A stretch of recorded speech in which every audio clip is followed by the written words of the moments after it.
നീ പോമോനെ ദിനേശ എന്നുള്ളത് മാറ്റിയിട്ട് അദ്ദേഹം നീ പോമോനെ വിജയ എന്ന് പറയുന്നു. നിന്റെ എക്സ്പയറി ഡേറ്റ് കഴിഞ്ഞു എന്ന് പറയുന്നു. കേരളത്തിലെ മുഖ്യമന്ത്രിയുടെ എക്സ്പയറി ഡേറ്റ് കഴിഞ്ഞു എന്ന് പറയാൻ ഈ തെലുങ്കാന മുഖ്യമന്ത്രി ആരാ? നമ്മുടെ നാട്ടിൽ ഓക്കി വന്നിട്ടുണ്ട്, നമ്മുടെ നാട്ടിൽ പ്രളയം വന്നിട്ടുണ്ട്, നമ്മുടെ നാട്ടിൽ ഇപ്പോൾ വന്നിട്ടുണ്ട്, നമ്മുടെ നാട്ടിൽ വലിയ പ്രകൃതി ദുരന്തങ്ങൾ വന്നിട്ടുണ്ട്, നമ്മൾ വലിയ പ്രശ്നങ്ങൾ നേരിട്ടിട്ടുണ്ട്. ഇതിനൊക്കെ മലയാളി ഒറ്റക്കെട്ടായിട്ട് നേരിട്ടിട്ടുള്ളത്. കേരളത്തിൻ്റെ മുഖ്യമന്ത്രി ഇന്നും കേരളത്തിൻ്റെ മുഖ്യമന്ത്രി പിണറായി വിജയനാണ്. നിന്റെ എക്സ്പയറി ഡേറ്റ് കഴിഞ്ഞു എന്ന് പറഞ്ഞിട്ട് അത് കേട്ടുകൊണ്ട് നിൽക്കണോ? അതിനേക്കാൾ കൂടുതൽ മറുപടി മലയാളി കൊടുത്തേനെ. ഇത് പിണറായി വിജയൻ എന്ന് പറഞ്ഞ കേരളത്തിലെ മുഖ്യമന്ത്രി മറുപടി കൊടുത്തുകൊണ്ട് മാത്രം കേരളം ഒതുങ്ങി നിന്നു ഞാൻ വിചാരിക്കുന്നത്. ഇത് കേരളത്തിനെതിരെയുള്ള അവകാശമാണെന്നേ. ഇങ്ങനെ കേരളത്തിനെതിരെ പറയാൻ പാടുമോ? AICCയുടെ പിന്നെന്താണ് കോൺഗ്രസിൻ്റെ പ്രസിഡന്റിനെ മല്ലികാർജ്ജുന ഖാർഗെനെ കുറിച്ച് പറയുകയാണ് നിങ്ങളുടെ എക്സ്പയറി ഡേറ്റ് കഴിഞ്ഞു എന്ന് പറഞ്ഞാൽ എന്തായിരിക്കും രേവന്ത് റെഡ്ഡിയുടെ അഭിപ്രായം? ഈ സോണിയാഗാന്ധിയുടെ എക്സ്പയറി ഡേറ്റ് കഴിഞ്ഞു എന്ന് പറഞ്ഞാൽ ഈ പറഞ്ഞ രേവന്ത് റെഡ്ഡിയുടെ അഭിപ്രായം എന്തായിരിക്കും?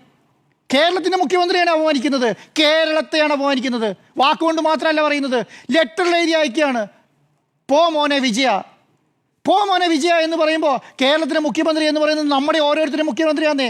കേരളത്തിൻ്റെ വികാരം കൂടിയാണ്. ഈ കേരളത്തിൽ ഞാൻ നേരത്തെ പറഞ്ഞ ദുരന്തങ്ങളെ മുഴുവൻ നേരിട്ട സമയത്ത് മുന്നിൽ നിന്ന് നയിച്ചതാണ്. മനസ്സിലായി? ഇവിടെ പക്ഷിക്കും പൂച്ചയ്ക്കും ഭക്ഷണം കൊടുക്കേണ്ടതെന്ന് ചോദിച്ച മുഖ്യമന്ത്രിയാണ്. ഇവിടെ ദുരന്തങ്ങൾ വന്ന സമയത്ത് ഏതൊക്കെ സമയത്താണോ നമ്മൾ വിഷമത്തിലായിട്ട് ആ വിഷമത്തിലെല്ലാം മുന്നിൽ നിന്ന് നയിച്ച മുഖ്യമന്ത്രിയാണ് അല്ലേ? ഇങ്ങനെ ഒരാളെ ഇങ്ങനെ നമ്മളെ KC വേണുഗോപാൽ പറയോ? അങ്ങനെ കേരളത്തിലെ പ്രതിപക്ഷ നേതാവായിരുന്ന രമേശ് ചെന്നിത്തല പറയോ? ഉമ്മൻചാണ്ടി പറയുമായിരുന്നോ? ഇവരൊക്കെ AK ആന്റണി പറയില്ല. കേരളത്തിലെ ഏറ്റവും മുതിർന്ന കോൺഗ്രസ് നേതാവാണല്ലോ. AK ആന്റണി പറയോ നീ പോമോനെ വിജയാന്ന്? നിന്റെ എക്സ്പയറി ഡേറ്റ് കഴിഞ്ഞു പറയോ? എന്ത് വളരെ മോശമായ രീതിയിലാണ്. എന്നിട്ട് അത് കേട്ടിട്ട് കേന്ദ്രത്തിലെ നേതാക്കന്മാരൊക്കെ നിൽക്കുകയാണ് സൈഡിൽ. കോൺഗ്രസ് നേതാക്കന്മാരാ കൈയടിച്ചിട്ട് സൈഡിൽ നിൽക്കുകയാണ്. എന്നിട്ട് പറയാണ് പിണറായി വിജയന് കാലിളക്കി. എന്ത് പിണറായി വിജയന് കാലം? അതിന് 5 ഇരട്ടി അപ്പുറം പറയണം എന്നുള്ള അഭിപ്രായക്കാരനാണ് ഞാൻ. അത് കേരളത്തിൻ്റെ അഭിപ്രായമാണെന്നേ.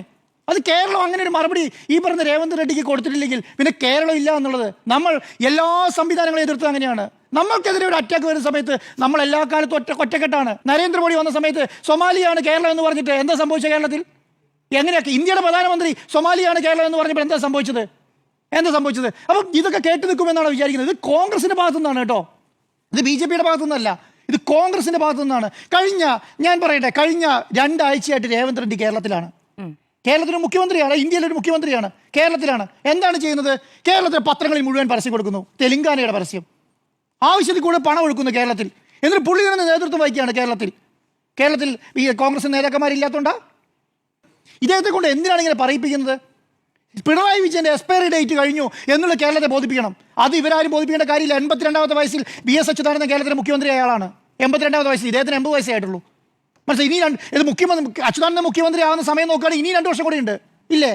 ഒന്ന് ആലോചിച്ച് നോക്കിക്കേ. കേരളത്തിലെ മുഖ്യമന്ത്രി ഇങ്ങനെ കണ്ടിട്ട് കേരളം, ഇത് ഞാൻ പറയുന്നത് കേരളം ഇതിന് ശക്തമായ മറുപടി കൊടുക്കുന്നുള്ളതാണ്. ഇത് ഞാൻ പറയുന്നത് ഇന്ന് മാത്യു കുഴങ്ങനാടൻ നടത്തിയതും ഇന്നലെ രേവന്ത് റെഡ്ഡി നടത്തിയതൊക്കെ എന്താ അറിയോ? കോൺഗ്രസിൻ്റെ പെട്ടിയിലടിക്കുന്ന ആണിയാണ് ഓരോ ദിവസവും. കഴിഞ്ഞ 10 വർഷമായിട്ട് കേരളം ഭരിക്കുന്ന പിണറായി വിജയൻ സർക്കാരിനെതിരെ ഒരു അഴിമതി ആരോപണം ഉന്നയിക്കാൻ പറ്റാതെ ഒന്നുമില്ല. ഞാൻ പറയുകയാണ്, ഒരു ഇലക്ഷൻ്റെ തലേ ദിവസം ഓരോ കോൺഗ്രസ് നേതാക്കന്മാരുടെ മുന്നിലും BJP നേതാക്കന്മാരുടെ മുന്നിലും മൈക്ക് വെക്കുന്ന സമയത്ത് ഒന്നും പറയാനില്ല സർക്കാരിനെതിരെ, ഒന്നും പറയാനില്ല. ഇത് പറയാതെ എന്താണ് പറയുന്നത്? ഗുണ്ടായിസം. എന്താ ഉദ്ദേശിക്കുന്നത്? കൊന്നുകളയുന്നതാണോ ഉദ്ദേശിക്കുന്നത്? നിങ്ങളുടെ എക്സ്പയറി ഡേറ്റ് കഴിഞ്ഞു എന്ന് പറഞ്ഞാൽ എന്താ ഉദ്ദേശിക്കുന്നത്? എന്താ? അപ്പോൾ ഇതൊക്കെ കണ്ടിട്ട് കേരള ജനത മിണ്ടാതിരിക്കണോ? ഇതിനൊന്നും ചോദ്യം ചെയ്യാൻ പാടത്തില്ലേ? ഇന്ന് ഏറ്റവും പ്രധാനപ്പെട്ട വാർത്ത എന്താണെന്നറിയോ? ഇന്നത്തെ ഏറ്റവും പ്രധാനപ്പെട്ട വാർത്ത എന്ന് പറയുന്നത് വയനാട്ടിലെ ദുരന്തബാധിതരായ മനുഷ്യർ, കോൺഗ്രസ് കൂടെ നിർത്തി എന്ന് പറയുന്ന ദുരന്തബാധിതരായ മനുഷ്യർ ഇന്ന് കോൺഗ്രസിനെതിരെ പോലീസിൽ പരാതി കൊടുത്തേക്കാണ്. ഞങ്ങളുടെ പേരിൽ പിരിച്ച പണം തട്ടി എന്നുള്ളതാണ് പരാതി. പോലീസ് പരാതി കൊടുത്തേക്കണം. ആ സമയത്ത് മുഖ്യമന്ത്രി പിണറായി വിജയനെ കാണാൻ വേണ്ടിയിട്ട് അവിടുന്ന് 17 പേര് പോയിട്ട് എന്താ പറയുന്നറിയോ? ഞങ്ങളുടെ വീടുകൾ റെഡിയായിട്ടുണ്ട്, താങ്കൾ ഞങ്ങളുടെ വീടുകളുടെ പാലുകാച്ചിന് വരണം, എന്നിട്ടേ ഞങ്ങൾ കയറി താമസിക്കുന്നുള്ളൂ എന്ന് പറയുകയാണ്. അപ്പം ഇതാണ് ഇതിൻ്റെ വ്യത്യാസം എന്ന് പറയുന്നത്. അപ്പം ഞാൻ പറയുന്നത് രാഷ്ട്രീയത്തിനൊരു രാഷ്ട്രീയ മര്യാദയില്ലേന്ന്. നേരത്തെ കുഴനാടൻ്റെ കാര്യം പറഞ്ഞല്ലോ, എല്ലാ കാര്യത്തിലും ഫാക്ട് ചെക്കിങ് ഉണ്ടല്ലോ. പ്രളയകാലത്തെക്കുറിച്ചിട്ട് ആ ഓഡിയോയിൽ അലിഗേഷൻ ഇല്ല. പ്രളയകാലത്തെക്കുറിച്ച് ആ ഓഡിയോയിൽ അലിഗേഷൻ ഇല്ല. അലിഗേഷൻ എന്താണ്? ഇനി അങ്ങനെ ഒരു സംഭവം ഉണ്ടെങ്കിൽ അലിഗേഷൻ എന്താ? അതിൻ്റെ അത് സ്പിൽവേ തുറന്നു വിട്ടാൽ ഈ പറഞ്ഞ കമ്പനിക്ക് 200 കോടി രൂപ നഷ്ടം ഉണ്ടാവും. കരിമണൽ ഒഴുകിപ്പോവും. അതുകൊണ്ട് കരിമണൽ ഒഴുകി പോകാതിരിക്കാൻ വേണ്ടി സ്പിൽവേ അടച്ചിട്ടിരിക്കുകയാണ് എന്നുള്ളതാണ് അലിഗേഷൻ. എവിടുന്നാ പ്രളയം കയറി വന്നത്? എന്നിട്ട് എന്താ പറയുന്നതെന്നറിയോ? കേരളത്തിലെ ജനങ്ങളെ മുക്കിക്കൊന്നു. അതാണോ സത്യം? കേരളത്തിലെ ജനങ്ങളെ മുക്കിക്കൊന്നു എന്നാണ് കോൺഗ്രസ് പറഞ്ഞത്. അതാണോ സത്യം? കേരളത്തിൽ ആദ്യം എവിടെയാണ് 2018 പ്രളയം ഉണ്ടായത്? വയനാട്ടിലല്ലേ? ആദ്യം വയനാടാണല്ലോ പൊട്ടി ഒലിച്ചത്. അപ്പോഴാണ് നമ്മൾ ഈ പറയുന്ന തിരുവനന്തപുരത്തുള്ള കളക്ടറപ്പോ അന്ന് ഈ സാധനങ്ങളെല്ലാം വയനാട്ടിലേക്ക് അയച്ചത് 1 മാസം മുൻപ്.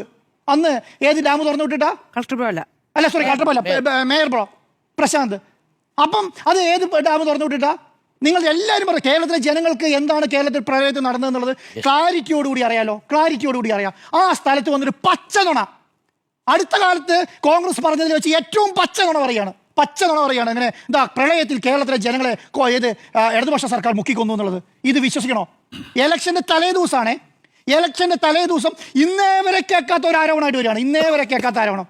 എന്നിട്ട് ആ സമയത്ത് ഈ പറയുന്ന ആരോപണം തരുന്ന ആൾ അന്ന് മന്ത്രി പോലും അല്ല. ഒഴുകിക്കൊണ്ടിരിക്കുന്ന ഡാം അടച്ചിട്ട് പോലും ഇല്ല. എന്നിട്ട് പറയാം അടച്ചിട്ട് പ്രളയം ഉണ്ടാക്കി എന്ന് പറയുകയാണ്.